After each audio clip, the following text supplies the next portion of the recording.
Hello everyone, my name is Akshat Katiyar. I am from Hindu College, University of Delhi.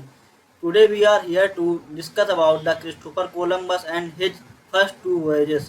We are a team of 5 members. My team members include Premlata Rajput from Dulles College, Vishnu Kant from Rajdhani College, Sangram from Zakir Hussain College and Preeti Yadav from Department of History. उसकी दो voyages को जानने से पहले हम लोग Christopher Columbus के background और उसके मोटिव्स के बारे में जान लेते हैं। क्रिस्टोफर कोलंबस का जन्म 1451 में रिपब्लिक ऑफ जिनोवा हुआ था, जो कि मॉडर्न इटली का पार्ट है। ऑल दो उसके बर्थ के बारे में काफ़ी सारी कंट्रोवर्सी है। कोई कहता है उसका जन्म पुर्तगाल में हुआ था, कोई कहता है उसका जन्म इंग्लैंड में हुआ था, या कोई कहता है उसका जन्म स्पेन हुआ था। पर एक लार्जर एक्सेप्टेड व्यू ये है कि उसका जन्म हुआ था इटली में। क्रिस्टोफर कोलंबस जब बहुत ही कम उम्र का था, उसको नेविगेशन का बहुत ज़्यादा शौक था। वो स्टार्टिंग से ही काफ़ी ज़्यादा नेविगेशन टेक्निक डेवलप करने लगा था। उसने 15 साल की एज में ही नॉर्दर्न यूरोप का पूरा सारा पार्ट एक्सप्लोर कर लिया था। उसने बहुत सारे एडवांस नेविगेशन टेक्निक डेवलप की थी। उसको क्रेडिट किया जाता है कि वो पहला आदमी था जिसने कि सेलेसियल बॉडी जैसे कि सन और स्टार को यूज करके अपनी नेविगेशन कंटिन्यू की हो। उसने ट्रेड विंड्स का बहुत अच्छा इस्तेमाल किया था डायरेक्शन को पता लगाने के लिए। तो उसका मतलब मेन मोटिव जो था अमेरिका को डिस्कवर करने का, जिसके बारे में हम लोग अभी पढ़ेंगे। तो उसका मेन मोटिव ये था कि बचपन से ही उसको उसका बर्थ और फॉल ऑफ कॉन्स्टेंटिनोपल एक साथ हुए थे। तो उसको बचपन से ही ना एक शौक था कि किसी तरीके से वो ट्रेड रूट एशिया के लिए ट्रेड रूट को की खोज करे, क्योंकि जो यूरोप और एशिया की ट्रेड होती थी उस पर ओटोमन का कब्जा कर लिया था। तो क्रिस्टोफर कोलंबस चाहता था कोई ऐसा अल्टरनेट सी रूट खोजे ताकि वो ऑटोमन्स के एम्पायर को पास करके निकल जाए। दूसरा, क्रिस्टोफर कोलंबस वेल्थ और फेम का बहुत शौकीन था। वो चाहता था उसको बहुत ज़्यादा वेल्थ एक्यूमुलेट करे, बहुत ज़्यादा उसको फेम मिले।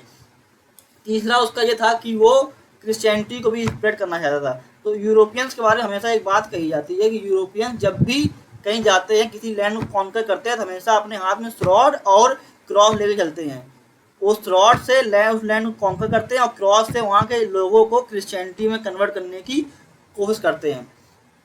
तो अब जब कोलंबस ने अपनी वॉयजेस का प्रस्ताव सबके सामने रखने की कोशिश की, तो कोलंबस को एक चीज़ जान पता चली कि उसकी वॉयजेस में बहुत ज़्यादा खर्चा आ रहा था। तो इसके लिए उसको फाइनेंस की ज़रूरत थी। तो इसके लिए वो कई सारे राजाओं के पास गया पैसे के लिए। सबसे पहले वो पुर्तगाल के किंग के पास गया, उन्होंने मना कर दिया। इंग्लैंड किंग के पास गया, सबने उससे कहा कि इसका उसके जो वॉयजेस हैं ये अनरियलिस्टिक और अनइमेजिनेबल हैं, इसमें सिर्फ और सिर्फ पैसा बर्बाद होगा।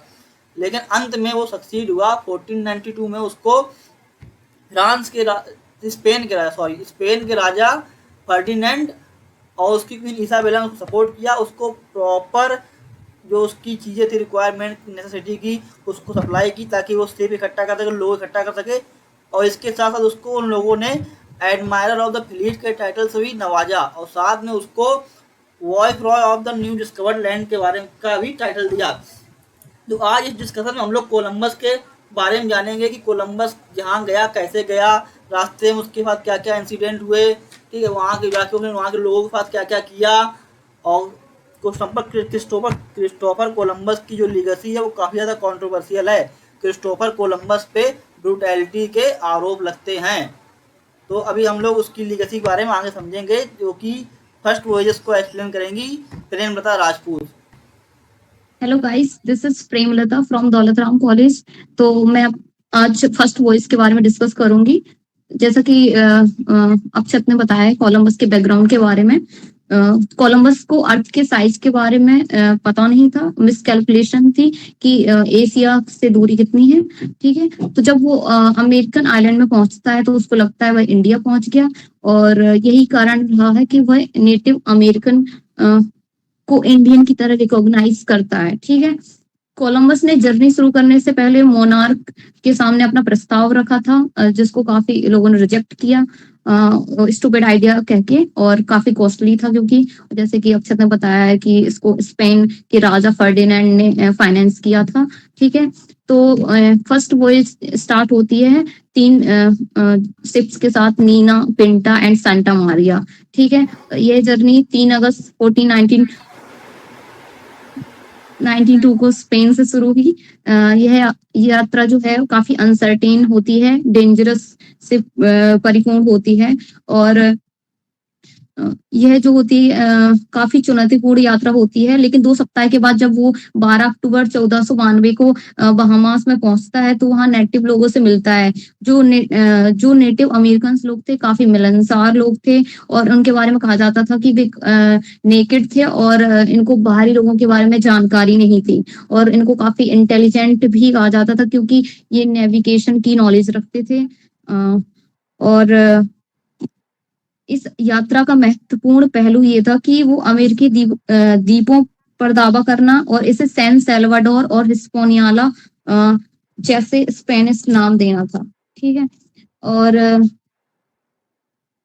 क्या कहते हैं कि यूरोप वापस जाने से पहले उन्होंने एक बिला डी नेविदाद नामक एक किले का निर्माण किया था और वहां पर क्या कहते हैं कुछ लोगों को पर्याप्त भोजन और बारूद हथियार के साथ छोड़ दिया था वहां पे। और क्या कहते हैं कि वहां पे नेटिव अमेरिकन्स और क्या कहते हैं वुमेन्स और मैन काफी विजिट करने आए थे वहां पर। उनको काफी पेड़ पौधे और बर्ड्स दिखे। और जो एक क्या कहते कोलंबस और उसका एक क्रू मेंबर है अल्फांसो पिंजन करके जिसको वहां पे गोल्ड की जानकारी मिलती है तो वह कोलंबस को छोड़ के दूसरे रूट पे चला जाता है। कोलंबस 2 जहाजों के साथ रह जाता है और विपरीत हवा के कारण कोलंबस क्यूबा की तरफ रिटर्न करने की सोचता है। और उनको ऐसे पत्थर मिले थे वहां पे जिसमें सोने के निशान थे और जहाज बनाने के लिए वहां पे काफी ज्यादा लकड़ी प्राप्त थी। 6 दिसंबर को कोलंबस हिस्पोनियाला पहुंचता है। वहां बड़े गहरे बंदरगाह पर प्रवेश किया जिसका नाम सेंट निकोलस कहा उसने। 18 दिसंबर को वहां का लोकल किंग 200 लोगों के साथ विजिट करता है और उनको इनवाइट करता है मील के लिए। एक दूसरे को गिफ्ट ऑफर्स करते हैं वो लोग।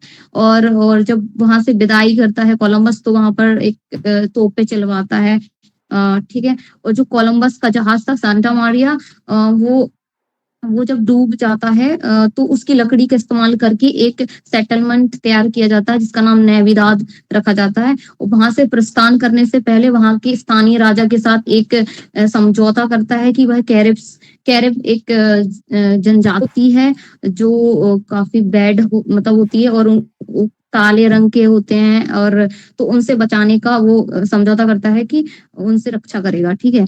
तो जब वो वापस जाने के लिए जब जाते हैं तो जो नीना के क्रू मेंबर थे और पिंटा के क्रू मेंबर थे तो उनको वहां पे विंड्स काफी अपोजिट चलने लगती हैं तो उनको लगता था कि हम क्या पता बच ना पाए। तो कहते हैं उन्होंने वो कहते हैं रिलीजियस प्रैक्टिस फॉलो करने का सोचा था और कोलंबस को लग रहा था कि अगर वो क्या कहते हैं सुरक्षित नहीं बचा तो फिर उसकी जो यात्रा है वो विफल हो जाएगी। तो वह वहां पे पत्र लिखता है और अपने निष्कर्षों का विवरण करता है उसमें और जो भूमि खोजी गई उसका वर्णन करता है और उसको एक सीलबंद पीप में रखता है और उसको कपड़े से लपेटता है और मोम से बंद करके जहाज के ऊपरी हिस्से पर रख देता है। तो मैंने फर्स्ट वॉयज के बारे में इतना ही प्रिपेयर किया था और नेक्स्ट विष्णुकांत डिस्कस करेंगे। Hello everyone, my name is Vishnukant Prasad. I am from Rajdhani College. Here I am for the discussing the second voyages of the Christopher Columbus. As earlier, Prem Lata talked about the first voyages, which was a very low fleet with the Christopher Columbus. But after returning from the first voyages in March 1493, the second voyages preparation of second voyages took for 7 to 8 months. After that, in after granting in June, that the second voyages start in 25th of September 1493. As in the first voyage, the fleet was very small. After that, they want to explore many parts of the Caribbean islands and the American islands. So they enlarged their fleet, and for the second time, they start to colonize the islands, and the people of the they were mainly known as the Kazakh. Kazakh were the local people of the those Caribbean islands, Hispaniola, Jamaica, Cuba, and many more. As we saw that there were only 3 ships for the first voyage, But later, in the second voyages, there was a 17 ships over the 1,000 men, included with the Christopher Columbus, who get the grant from the Pope with consent with the conquest with the all the part of this Caribbean islands and the American islands. So the exploration start on 25th September 1493, and it's easily sail for 15 to 20 days. They made excellent time and first sighting the land on November 3rd November 1493. They firstly reached the Dominica, Guadalupe, and Antilles. After that, they moved towards the Hispaniola, La Navidad, and other Jamaica, Cuba, and many parts of the Caribbean islands.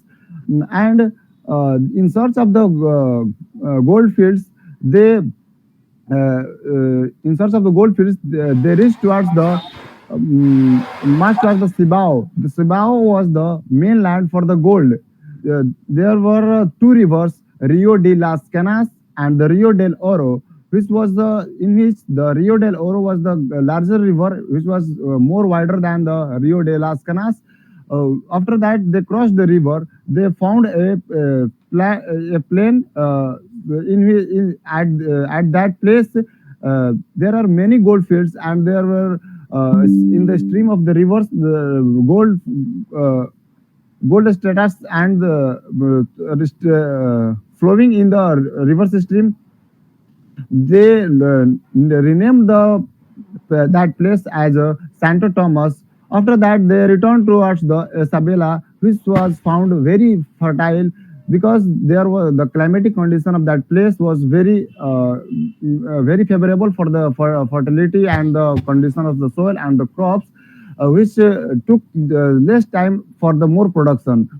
After that, returning from the Isabela, they want to settle in the Hispaniola and expand the Christianity in the that's the bigger island of the many other islands. After the exploration and the settlement in the Hispaniola, they reached Hispaniola to the Cuba and forming a council with the president Don Diego Colon, which was the brother of admiral of the voyages. After that, they found many mines and gold reserves also in that Cuba and other parts of the local sorts. I mean, small areas or small islands in which there were beautiful rivers in the Tortuga Islands and the more convenient harbors at that place. There was the discovery of Jamaica by the admiral, which was the horseshoe-shaped harbor, which was attracted the more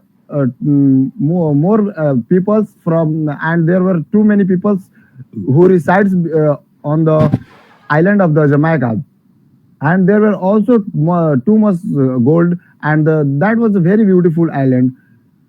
After that, leaving the coast of Cuba, they reached named that particular small island as Santa Cruz, and after that they sailed towards the north and northeast towards the zone. That's in between they found a large island, not much larger than the Hispaniola, but larger than the other islands, which was also known as the Santa Marta in the westwards of the Hispaniola island.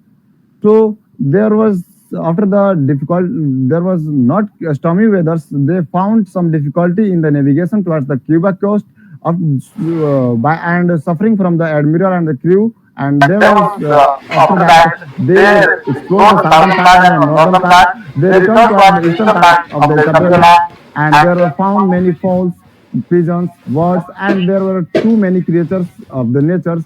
That's it from my side. My name is Sangram and I am from Zakir Hussain College. I have to speak on the positive impacts on the Columbus voyages. My first point is Columbus credited with the discovering of America and opening up a new world of opportunities. Second, he introduced Europe to previously unknown and world of opportunities. and along with fertile land, resources, and cultures. His voyages sparks exploration, colonization, and trade that shaped the course of history. Next, the gold, silver, and other resources discovered in America provided a significant boost to the Spanish economy also. Columbus' voyages brought cultural exchanges, sponsored scientific endeavors, and enhanced Spanish prestige also throughout the world. Plants native to America, such as potatoes, tomatoes, and tobacco, and along with other plants also imported to the Europe. Natives also got a different type of foods like barley, wheat, and rice in exchange from the Europeans. This trade route also provided the way for the slave trade between Europe and America and Africa, which is called the triangular slave trade. Also, it is also beneficial for the Europe, but not for the America, because American people were exploited by this. Next, the sponsorship of Columbus voyage by Queen Isabella I of Spain was a devout Catholic, and she believed that Columbus voyages would help to spread Christianity, and it also happened. Columbus voyages spread Christianity throughout the America and also then after the Africa also. Columbus voyages introduced metal tools and horses to the natives, which was unknown for them. The civilization like the Aztecs, Maya, and Inca got introduced to different type of scientific tools of Europeans also. Columbus' journey helped to prove the earth is round and not flat. That means the scientific exploration also happened by the 4 voyages of the Columbus, which is very important to throughout the world. Thanks very much. This is from my side. My name is Preeti and I am from Department of History. And my topic was the controversial legacy of Christopher Columbus. Christopher Columbus की विरासत महत्वपूर्ण विवाद का विषय है, खासकर हाल के वर्षों में जब उपनिवेशवाद और स्वदेशी अधिकारों का दृष्टिकोण विकसित हुआ था। आलोचक विदेशी लोगों पर कोलंबस के आगमन की विनाशकारी प्रभाव को उजागर करते हैं, जिसमें घातक बीमारियां, जबरन श्रम विस्थापन और हिंसा की शुरुआत शामिल है। कोलंबस द्वारा शुरू की गई इनकॉमेडियन प्रणाली ने स्वदेशी आबादी को क्रूर कामकाजी परिस्थिति के अधीन कर दिया था, जबकि यूरोपीय उपनिवेशीकरण के कारण स्वदेशी संस्कृतियों और परंपराओं का विनाश हुआ था। कोलंबस और उसके दल द्वारा की गई हिंसा और शोषण, जिसमें दास्ता, अंगभंग और हत्या शामिल है, इसने अमेरिका में स्वदेशी आबादी के विनाश में योगदान दिया था। कोलंबस के अभियानों ने महत्वपूर्ण सांस्कृतिक और पर्यावरण परिवर्तन भी लाए, जिसमें स्वदेशी समाजों का विघटन, वनों की कटाई, आक्रमण प्रजातियों की शुरुआत शामिल है। ऐतिहासिक संशोधन ने कोलंबस के बारे में आख्यानों के विकृत किया है, अक्सर अत्याचारों को कम किया है और उसे एक वीर खोजकर्ता के रूप में चिन्हित किया है, जबकि कोलंबस दिवस के उत्सव ने उपनिवेशीकरण और ऐतिहासिक स्मृतियों पर बहस छेड़ दी है। इस पे कोलंबस के इस पे चिन्हित करने के लिए काफी फिल्मों और वित्र चित्रों के अवसर कोलंबस के कारनामों का रोमांटिकरण किया गया है, जिसमें उसकी विरासत को पौराणिक बनाने में योगदान मिला है। कोलंबस को लेकर काफी सारी मूवीज भी बताई गई हैं, जिसमें से कुछ शामिल हैं जैसे कि 1492 Consequence of Paradise, Christopher Columbus the Discovery, and Columbus the Lost Voyages, and many more. इन विवादों के जवाब में इतिहास के अधिक समावेशी और सटीक परिवर्तन की मांग की गई, जिसमें स्वदेशी पीपल्स दिवस की मान्यता भी शामिल है। स्कूली पाठ्यक्रम में स्वदेशी दृष्टिकोण और अनुभवों को शामिल करने के लिए शैक्षिक सुधार की भी वकालत की जाती है। जबकि क्रिस्टोफर कोलंबस की विरासत पर बहस जारी है। यह उपनिवेशवाद, नस्लवाद और स्वदेशी अधिकारों और ऐतिहासिक न्याय के लिए चल रहे संघर्षों के बारे में व्यापक चर्चा को प्रेरित करता है। Thank you. Thank you my friends for your contribution. जैसा कि आप लोगों ने देखा, हमने कोलंबस की पहली 2 वॉयजेस के बारे में डिस्कस किया। हमने पता किया कि कैसे कोलंबस ने अमेरिका के लैंड की डिस्कवरी की और उस लैंड को कॉन्कर किया, कैसा उसने वहाँ के नेटिव का ट्रीटमेंट किया। जैसा कि हम लोग पढ़ते हैं कि कोलंबस एक ग्रेट एक्सप्लोरर था, लेकिन क्या सच में कोलंबस एक ग्रेट एक्सप्लोरर है, ये एक क्वेश्चन मार्क है।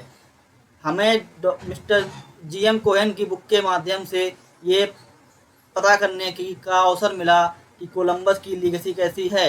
मैं इस अपॉर्चुनिटी के लिए अपने सर डॉक्टर सुरेंद्र कुमार जी का धन्यवाद करना चाहता हूँ। Thank you.